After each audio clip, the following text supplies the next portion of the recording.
Hello guys, कैसे हो आप सभी? आई होप सभी अच्छे होंगे गाइस। तो गाइस, आपका इस 1000 पजल की सीरीज में स्वागत है गाइस। गाइस देखो, चाहे आपका एसबीआई ले लो, चाहे आपका आरबीआई ले लो, आईबीपीएस ले लो, ईएसआईसी का यूडीसी ले लो और एलआईसी असिस्टेंट ले लो गाइस।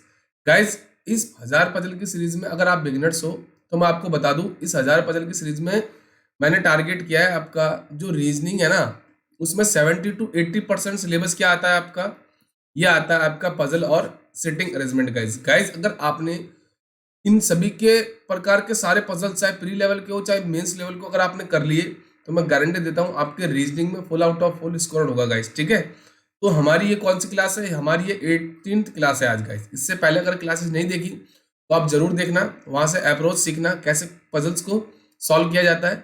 तो चलिए हम स्टार्ट करते हैं आज का जो सेशन कह रहा है कि ये देखो, ये हमारे पास एक पजल आई है। इसमें आपको बोला गया है कि 7 स्टूडेंट है, Arjun, Balveer, Charan, Dev, Gopal, Naresh and Pawan, take admission for MBA. मतलब ये एमबीए में एडमिशन लेते हैं with specialisation in HR, finance और मार्केटिंग। 3 प्रकार की आपको स्पेशलाइजेशन मतलब स्पेशलाइजेशन होनी चाहिए, एचआर में, फाइनेंस में और मार्केटिंग में। ठीक है जी, ये आपका हिंदी मीडियम के लिए। कोशिश करना वीडियो को 3 से 4 मिनट का पॉज देना, खुद ट्राई करना, अगर नहीं बनता है देन मेरा सोल्यूशन देखना गाइस। ठीक है, चलिए देखो, अब इसने बोला है मेरे पास कितने पर्सन है, आपके 7% है। ठीक है, अर्जुन, बलवीर। तो मैं क्या करता हूँ, इनकी सीक्वेंस में लिख लेता हूँ पहले। देखो, अर्जुन है ना, उसके बाद मेरा कौन आया, बलवीर, उसके बाद चरण, देन देव, उसके बाद गोपाल, उसके बाद आपका आया है नरेश, उसके बाद आया आपका पवन। तो ये मेरे क्या है, 7% है। ठीक है, इन्होंने डिफरेंट डिफरेंट मतलब एमबीए करना है और डिफरेंट डिफरेंट इनकी स्ट्रीम होनी चाहिए। एचआर हो सकती है, आपकी मार्केटिंग हो सकती है और आपकी कौन सी एक फाइनेंस आपकी हो सकती है गाइस। तो सबसे पहले आप क्या करोगे, इनको टेबल बना लोगे गाइस। ठीक है, अब देखो आपका इन क्वेश्चन में क्या है, आपकी जो अप्रोच होती है ना वही मायने रखती है। क्या अप्रोच आप लगाते हो, कौन सी इन्फॉर्मेशन आप पकड़ते हो। तो अगर आप बिगिनर्स हो मैं तो आपको बताऊंगा, सारी इन्फॉर्मेशन एक बार आप लिख लो, देन ऐसी इन्फॉर्मेशन पकड़ो जो मेरी डेफिनेट है, और उसके बाद हम ऐसी जो इस मतलब पॉसिबिलिटीज वाली जो हमारी है ना इन्फॉर्मेशन, उसको हम चेक करेंगे guys। ठीक है, तो चलिए, उसके बाद उसने बोला कि each one has got admission in difference institute. A से लेके के आपके दे रखे इंस्टीट्यूट दे रखे, ABCD KLM।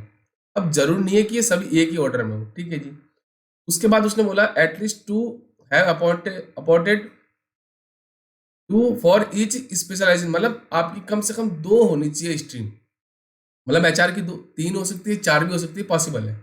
ठीक है, मतलब 2 से कम नहीं होनी चाहिए। ठीक है जी, अब देखो यहां से स्टार्ट होती है मेरी इंफॉर्मेशन।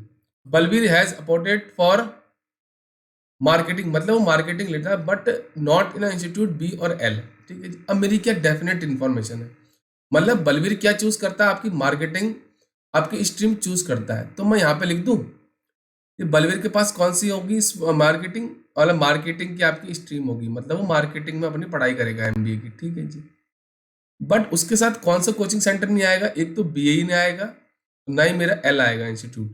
ठीक है, ये 2 इंस्टीट्यूट नहीं आएंगे। ठीक है जी, Dev has taken admission for HR in institute C.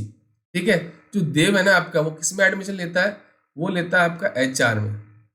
ठीक है जी, और कौन से इंस्टीट्यूट में लेता है वो लेता है आपका सी। तो ये मेरी क्या डेफिनेट इंफॉर्मेशन है, तो मैं लिख लेता हूँ इनको। ठीक है जी, आगे बोला है कि the one who study in finance, sorry, institute M does not study, मतलब फाइनेंस, मतलब वो जो पर्सन आपका एम इंस्टीट्यूट में पढ़ेगा ना, उसके पास कौन सी को मतलब स्ट्रीम नहीं होगी, उसके पास फाइनेंस नहीं होगी। ठीक है जी, Naresh studies the same specialisation as that Balveer in institute की। देखो, बलवीर जो आपकी स्ट्रीम लेता है ना, वही आपकी कौन लेगा, नरेश लेगा। तो नरेश के पास कौन सी स्ट्रीम आ जाएगी आपकी, वो आ जाएगी आपकी मार्केटिंग। ठीक है जी, ओके। और कौन से कोचिंग में पढ़ रहा है ये आपका के कोचिंग में आपका एडमिशन लेगा। ठीक है, तो ये मेरी डेफिनेट इन्फॉर्मेशन है। ठीक है जी, आगे बोला कि Arjun does not study in D और L इंस्टीट्यूट। ठीक है, तो आपका जो अर्जुन है ना तो D इंस्टीट्यूट में पढ़ेगा वो, ना ही वो मेरा L में पढ़ेगा। ठीक है, ऐसे क्रॉस कर दिया। Charan studies in HR in institute B, मतलब चरण कौन सी स्ट्रीम लेगा आपकी, वो लेगा एचआर, ठीक है। और कौन से इंस्टीट्यूट पढ़ेगा वो पढ़ेगा मेरा बी के अंदर, ठीक है जी। ओके, आगे बोला कि Pawan study in institute M does not studying marketing, मतलब जो पवन है ना आपका, वो इंस्टीट्यूट एम में तो पढ़ेगा, बट वो क्या नहीं लेगा, उसके पास मार्केटिंग नहीं आएगी, ठीक है। और एक जो इन्फॉर्मेशन आपके पास है तो ये वाली, मतलब जो कोचिंग एम में पढ़ेगा ना, उसके पास फाइनेंस नहीं आएगी। तो अब आपके पास तीन स्ट्रीम है, एक तो एचआर, मार्केटिंग और फाइनेंस, तो इसके पास कौन सी आ जाएगी, इसके पास आ जाएगी एचआर। तो इसका पता चल गया ना मुझे, तो ये होगी मेरे यहाँ से इन्फॉर्मेशन कंप्लीट, तो इनको यहाँ से हटा देते हैं, ठीक है जी, ये हो गया। चलिए आगे, अब आगे देखो, अब देखते हैं हम कोचिंग। देखो अगर हम देखो एल मेरा यहाँ पे नहीं आ सकता ना अर्जुन के साथ, ना ही मेरा बलवीर के साथ सकता है, तो एल किसके साथ आ जाएगा, मेरा गोपाल के साथ, ठीक है जी। ओके, अब डी मेरा अर्जुन के साथ नहीं आ सकता, तो डी किसके साथ आ जाएगा, मेरा बलवीर के साथ, ठीक है जी। अब मेरा कौन सा कोचिंग बचा, एक ही बचा मेरा, हाँ ए, तो ए किसके साथ आ जाएगा, मेरा अर्जुन के साथ, ठीक है जी। ओके, तो ये मेरे सारे कोचिंग सेंटर तो हो गए यहाँ से कंप्लीट, ठीक है। इनको यहाँ से हटा देता हूँ, तो मेरी इन्फॉर्मेशन होती जाएगी। अब मेरे पास बची जो मेरी स्ट्रीम है ना, गोपाल कौन सी स्ट्रीम में लेगा एडमिशन, और अर्जुन कौन सी मेरी स्ट्रीम में लेगा। तो देखो उसने क्या बोला था, एटलीस्ट दो स्ट्रीम तो हर पर्सन के पास होनी चाहिए, मतलब दो ऐसे पर्सन होने चाहिए जिनके पास दो स्ट्रीम तो होनी चाहिए। तो आपके देखो फाइनेंस, फाइनेंस आपकी ना कहीं नहीं आई ना, तो आप यहाँ से दिमाग लगा सकते हो कि फाइनेंस अर्जुन के साथ भी, अर्जुन भी कौन सी स्ट्रीम में एडमिशन लेगा आपका, फाइनेंस में, और गोपाल भी मेरा किस स्ट्रीम में एडमिशन लेगा, वो लेगा मेरा फाइनेंस में। अब आप पूछोगे एचआर क्यों नहीं आ सकती थी, मार्केटिंग क्यों नहीं आ सकती, देखो यहाँ पे एटलीस्ट 2 पर्सन है ईच स्पेशलाइज, मतलब दो के पास तो आपकी होनी ही चाहिए एक स्ट्रीम। तो दो आपकी फाइनेंस की तो एक भी नहीं हुई थी, तो इसके पास हमें पता चल गया कि फाइनेंस जो मेरी होगी, जो दोनों के पास आएगी, अर्जुन के पास भी आएगी और मेरी गोपाल के पास भी आएगी। चलिए ये हो गया। चलिए नेक्स्ट, अब नेक्स्ट मेरी जो है वो ये फ्लोर बेस्ड पजल है गाइस, ठीक है।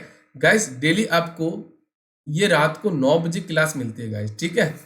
ओके, तो हर प्रकार की पजल मिलेगी, हर प्रकार के सिटिंग के क्वेश्चन मिलेंगे आपको, तो कोशिश करना, पहले खुद ट्राई करना। देखो इस क्वेश्चन के लिए आप 3 से 4 मिनट देना, पहले वीडियो को पॉज करना, अदरवाइज मेरा सॉल्यूशन देखना, पहले खुद ट्राई करना, नहीं बनता देन मेरा सॉल्यूशन देखना गाइस। और ये आपका हिंदी के लिए। चलिए देखो, अब हमारे पास बिल्डिंग क्या है, बिल्डिंग है मेरी 7 स्टोरी बिल्डिंग, मतलब 7 फ्लोर की मेरे पास बिल्डिंग है, ठीक है जी। और the ground floor is number 1, ठीक है जी। तो ग्राउंड फ्लोर मेरा नंबर 1 है, तो अब जाते जाते मेरा जो सो ऑन बोला है, तो मेरा जो सबसे ऊपर वाला फ्लोर होगा मेरा 7 होगा, 7 6 5 4 3 2 और 1, ये हो गई मेरी बिल्डिंग तैयार, ठीक है। अब उसके बाद क्या है, इसको मैं कर लेता हूँ, ठीक है। एक बार बिल्डिंग बनाने के बाद, उसके बाद आप क्या करना, जो सारी इंफॉर्मेशन दे रखी है ना, एक बार उसको नोट डाउन कर लेना। उसके बाद ऐसी इंफॉर्मेशन पकड़ना जो मेरी क्या है, डेफिनेट है, क्योंकि इन क्वेश्चन को सॉल्व करने के लिए डिपेंड करता है आप अप्रोच क्या लगाते हो गाइस, ठीक है। चलिए उसके बाद उसने क्या बोला, अब देखो हमारे पास क्या बोला उसने, 7 पर्सन है, देखो 1 2 3 4 5 6 6 पर्सन है। बिल्डिंग कितने की है, 7 फ्लोर की, मतलब एक फ्लोर क्या होगा आपका, वैकेंट होगा। देखो यहाँ पे बोला भी है, one of the floor is in the building is vacant, मतलब एक फ्लोर आपका खाली है, ठीक है जी। चलो अभी स्टार्ट करते हैं यहाँ से। देखो A lives on the floor 5th। अब देखो ये मेरी क्या है कि ए मेरा कहाँ पे रहेगा, वो मेरा रहेगा 5th फ्लोर पे, ठीक है जी। मैं क्या करता हूँ, सारी इन्फॉर्मेशन को एक बार लिख लेता हूँ गाइस, ठीक है। चलिए, no floor below 5th floor is vacant, मतलब क्या है कि no floor below 5th floor is vacant, मतलब जो आपका वैकेंट फ्लोर होगा ना, वो ये कंफर्म हो गया कि वो मेरा ऊपर आएगा 5th फ्लोर के, ठीक है। इसको मैं वैकेंट फ्लोर मान के चल रहा हूँ, या तो आपका 6 होगा या मेरा 7 होगा, ठीक है। चलिए, also no odd number floor is vacant, मतलब जो आपका वैकेंट फ्लोर होगा ना, वो होगा आपका इवन नंबर फ्लोर, ठीक है जी। चलिए, only D lives between E and F, मतलब एफ और ई के बीच में कौन रहेगा आपका, वो ओनली ई रहेगा। अब कंफर्म थोड़ी कि ऊपर आएगा एफ के या नीचे आएगा, ठीक है जी। चलिए okay, F does not live on odd number floor, मतलब एफ मेरा कहाँ पे रहेगा, एफ रहेगा मेरा इवन नंबर फ्लोर पे, ठीक है जी, okay. E does not live on immediate above और इमीडिएट बिलो सी फ्लोर, मतलब जो आपका सी है ना, जहां पे सी रहता है उसके ना तो ऊपर आपका कौन रहेगा, ई रहेगा, और ना ही सी के नीचे आपका ई रहेगा, ठीक है जी, ओके। आगे बोला है कि B does not live on bottommost floor, मतलब बी आपका बॉटम पे नहीं आएगा, ठीक है जी। यहां से मेरी सारी इंफॉर्मेशन हो गई गाइस। अब मैं चेक करता हूँ, देखो ये वाली, ये मेरी क्या थी, डेफिनेट इंफॉर्मेशन है कि ये मेरा कंफर्म है कि फ्लोर पे आएगा, है ना, कंफर्म हो गया ना। उसके बाद उसने क्या बोला था कि no floor below fifth floor is vacant, मतलब जो वेकेंट फ्लोर है वो आपका फिफ्थ फ्लोर के ऊपर रहेगा, और बोला था जो वेकेंट है ना आपका वो ऑड नंबर नहीं होना चाहिए, वो इवन होगा, तो इवन आपका यही है ना, ये क्या हो जाएगा मेरा वेकेंट फ्लोर, मतलब ये मेरा हो गया खाली फ्लोर, ठीक है जी, ओके, ये भी हो गई मेरी।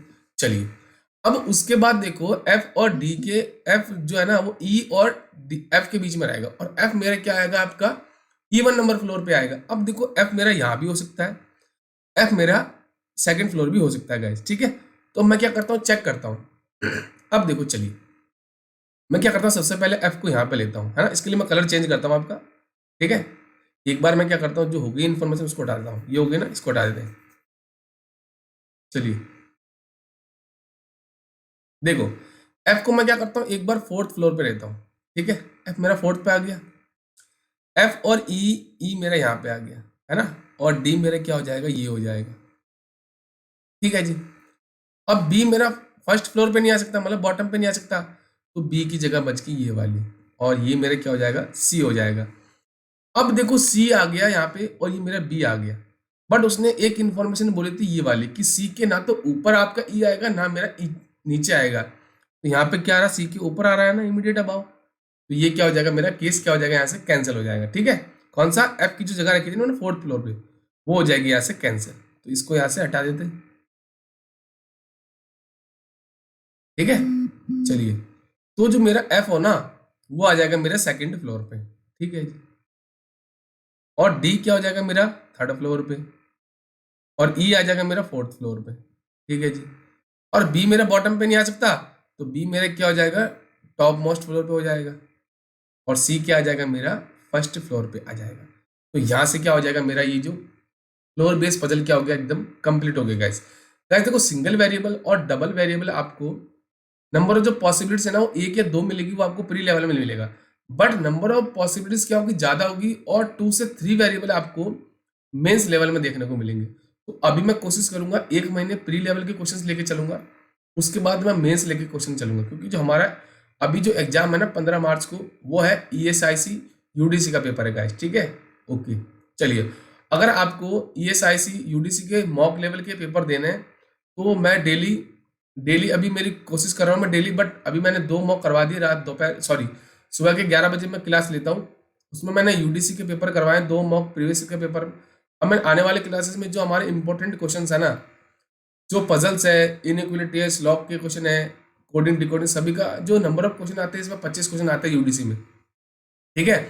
तो आप कोशिश करें उस क्लासेस को देखें, और वहां से आपका जो स्पीड है ना वो देखिए, हम कितने मिनट में या कितने सेकंड में उस क्वेश्चन को सॉल्व कर रहे हैं गाइस, ठीक है।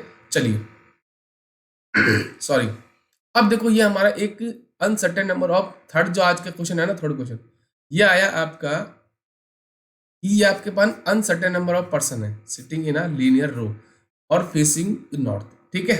अब देखो जब भी देखो ये आपका हिंदी मीडियम के लिए, ठीक है।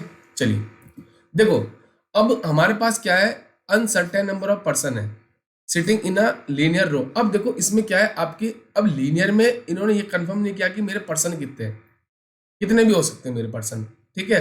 तो इसके लिए मुझे इन्फॉर्मेशन देखनी होगी। उसके बाद उसने क्या बोला कि फेसिंग नॉर्थ डायरेक्शन। अगर आप बिगिनर्स हो तो मैं आपको एक चीज बता दूं, देखो जब भी हमारा फेस क्या हो नॉर्थ की तरफ, तो ये मेरा क्या होगा, लेफ्ट हैंड होगा, है ना, और ये मेरा क्या हो जाएगा यहाँ से, राइट हैंड हो जाएगा, ठीक है गाइस।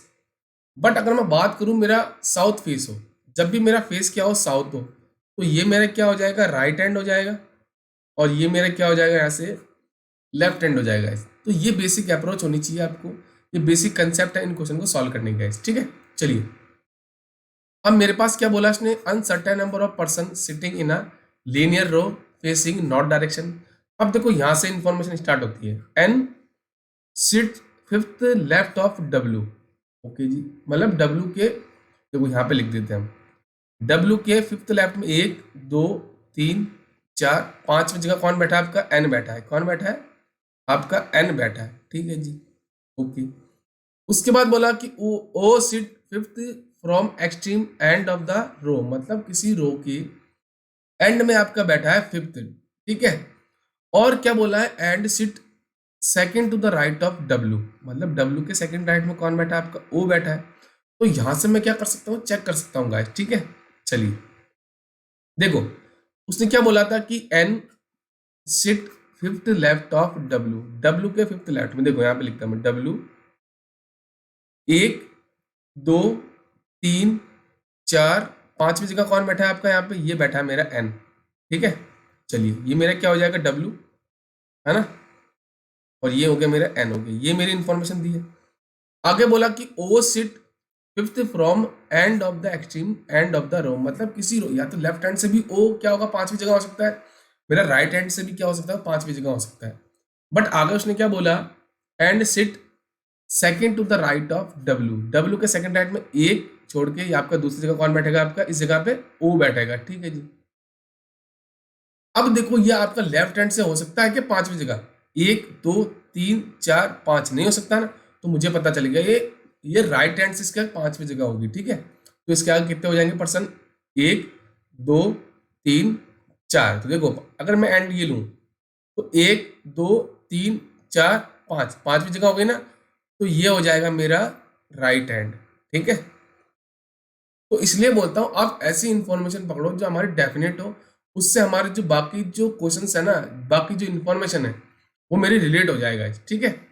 चलिए आगे बोला है कि M sit third to the left of O, मतलब ओ के थर्ड लेफ्ट में 1 2 3 जगह कौन बैठा है आपका, तीसरी जगह ये बैठा है आपका एम। तो देखो ये रहा ओ, तो अब फेस मेरा क्या है, नॉर्थ डायरेक्शन में, तो लेफ्ट हैंड ये होगा ना, तो 1 2 यहाँ पे कौन बैठेगा, तीसरे स्थान पे मेरे बैठेगा एम, ठीक है। चलिए ओके, ये हो गया, तो इसको यहां से हटा देते हैं। चलिए आगे बोला है कि H sit second from extreme end of the row, मतलब किसी रो पे वो सेकंड बैठेगा। अब यहाँ पे भी बैठ सकता है और मेरा लेफ्ट हैंड भी पॉसिबल है, ठीक है। बट मैं आगे चेक करता हूँ, 4 पर्सन सिट बिटवीन के एंड एच, के और एच के बीच में 4 पर्सन, 1 2 3 4, ओके जी। आगे बोला है कि D sit fourth to the right of H, ठीक है जी, एच के फोर्थ राइट में डी पॉसिबल है, तो डी के फोर्थ राइट में, राइट ऑफ एच सॉरी, 1 2 3 4 आ जाएगी जगह किसकी, डी की, ठीक है जी। आगे बोला है कि 3 person sit between D and W, D और डब्ल्यू के बीच में कितने हैं आपके, 1 2 3 और डब्ल्यू के बीच में, ठीक है जी। अब हम चेक करते हैं, देखो 1 2 3 डी पॉसिबल है ना, यहाँ पे पॉसिबल है ना, तो इसको मैं यहाँ से हटा देता हूँ गाइस, ये इन्फॉर्मेशन मैं यहाँ पे लिख देता हूँ, 1 2 3 4 ये एच हो गया, और एच के थर्ड राइट में 1 2 3 फोर्थ, ठीक है। तो इस इंफॉर्मेशन को मैं यहाँ से हटा देता हूँ, ठीक है। चलिए अब देखो आपका, मैं सपोज क्या करता हूँ, कलर चेंज कर देता हूँ एक बार। अब मैं क्या करता हूँ, एक बार डी को यहाँ पे लेता हूँ कि देखो डी और डब्ल्यू के बीच में कितने आपके, 4 पर्सन है ना,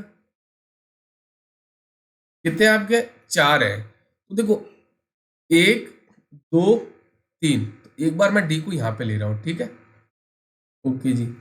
अब डी है ना जो किसके थर्ड राइट में, फोर्थ लेफ्ट सॉरी, देखो यहाँ पे D sit fourth to the right of H, H के फोर्थ राइट में कौन है आपका, डी है। तो देखो 1 2 3, तो देखो इसको यहाँ से थोड़ा सा मिटा देते हैं ना, तो ये मेरा क्या हो जाएगा, 3 पर्सन आ जाएंगे, ये एच के राइट में हो गया, 1 2 3 और चौथे स्थान पे हो गया आपका डी, ठीक है जी, हो गया। अब उसके बाद उसने क्या बोला, के और एच के बीच में आपके कितने होने चाहिए, आपके 4 पर्सन होने चाहिए। और उसने क्या बोला था, एच जो है ना आपका, देखो यहाँ पे एच जो है ना आपका सिट सेकंड फ्रॉम द, किसी एंड पे वो सेकंड पे होना चाहिए, तो देखो ये हो जाएगा मेरा सेकंड, तो ये मेरा क्या हो जाएगा, मेरा लेफ्ट हैंड हो जाएगा गाइस, ठीक है। ये मेरा क्या हो जाएगा, लेफ्ट हैंड हो जाएगा। और एच और के बीच में 4% है, तो देखो 1 2 3 4, ये किसकी जगह हो जाएगी, मेरी के की जगह हो जाएगी गाइस, ठीक है। तो यहां से जो मेरा है ना सिटिंग अरेंजमेंट क्या हो गया, एकदम कंप्लीट हो गया गाइस, ठीक है। आपको चेक करने की जरूरत नहीं है गाइस, आपको यहीं से आंसर मिल जाएगा। अब इसने क्या बोला कि how many person are sitting in a row, ठीक है, कितने पर्सन बैठे हैं, तो 1 2 3 4 5 6 7 8 9 10 11 12 13 14 15 16, तो आंसर क्या होगा मेरा, ऑप्शन नंबर बी, ठीक है। ये मेरा आंसर हो गया। बट मैं क्या आपको चेक करके बताऊंगा कि मेरा जो सेकंड कंडीशन है, अगर वहां से अगर मैं चेक करना चाहूं कौन सी, डी और डब्ल्यू के बीच वाली, तो मैं आपको वो भी चेक करके बता देता हूँ गाइस, ठीक है। चलिए, ठीक है, तो देखिए हमारा आंसर तो यहाँ से आ चुका, अब मैं चेक करके बताता हूँ। देखो डी और डब्ल्यू के बीच में कितने परसेंट, 3%। तो देखो अब मैंने एक बार लेफ्ट ले लिया था ना, अब मैं राइट लेता हूँ, तो 1 2 3, ये हो जाएगा मेरा डी की जगह, होगी डी की जगह। अब डी जो है ना मेरा फोर्थ राइट में किसकी है, एच की। तो देखो 1 2 3, और यहाँ तो एच पॉसिबल नहीं है, यहाँ तो ऑलरेडी कौन बैठा है, आपका डब्ल्यू बैठा है, तो एच पॉसिबल नहीं है। तो जो मेरा आंसर आएगा ना वो मेरा आएगा किससे, मेरा आ जाएगा फर्स्ट केस से, ठीक है। तो ये हमारा लास्ट क्वेश्चन था आज का। डेली आपको रात को 9 बजे ये क्लासेस मिलेगी गाइस, ठीक है। अभी रिकॉर्डेड क्लासेस है, तो मैं कोशिश करूंगा आपके लिए लाइव आने के लिए, ठीक है। तो अगर आपको लगता है आपने हमारे सिलेक्ट क्लासेस के यूट्यूब चैनल से कुछ सीखा है, तो उसको लाइक करें, शेयर करें और सब्सक्राइब करें, और ये बेल आइकन जरूर दबा रखें, जितने भी क्लासेस के नोटिफिकेशन मिलते रहेगा, ठीक है। तो गाइस मैं आपको बता दूं, 2022 में अगर आपको बैंकर्स बनना है, काउंटर के उस तरफ जाना है ना गाइस, तो आपको रीजनिंग में पजल और सिटिंग अरेंजमेंट को एकदम परफेक्ट बना लेना है, ताकि जितने भी पजल्स आ जाए, चाहे प्री लेवल के आ जाए चाहे आपके मेंस लेवल के आ जाए, हर प्रकार की पजल को आप कर लोगे गाइस। क्योंकि अगर आपने देखा है अभी आईपीएस क्लर्क और पीयू का गाइस, जीए इतनी डिफिकल्ट आई है, अगर जिस बच्चों ने ऊपर ऊपर का पढ़ा है, जिसने डीप में पढ़ा है, उसको तो इजीली क्वालिफाई हो जाएगा। बट बट जिस बच्चे ने आपका ऊपर ऊपर से जैसे कैप्सूल पढ़ लिया है, मतलब मंथली कैप्सूल पढ़ लिया, या उन्होंने पावर कैप्सूल आते हुए पढ़ लिया है, तो उनका जो जीए के क्वेश्चन है इतने टफ आए ना उनके लिए। उन्होंने 15, जिस बच्चे ने 25 किए वो बहुत ही बढ़िया है, जिसने 15 16 17 इससे ज़्यादा अटैम्प्ट नहीं हुआ गाइस। तो आपको मान के चलना होगा कि आपको हर सब्जेक्ट में पकड़ बनानी होगी, तभी आपका प्री भी क्वालिफाई होगा, साथ में आपका मेंस भी क्वालिफाई होगा, ठीक है। तो यही बोलूँगा, आप तैयारी करो और हमारे साथ जुड़ो गाइस, ठीक है। Best of luck, thank you guys.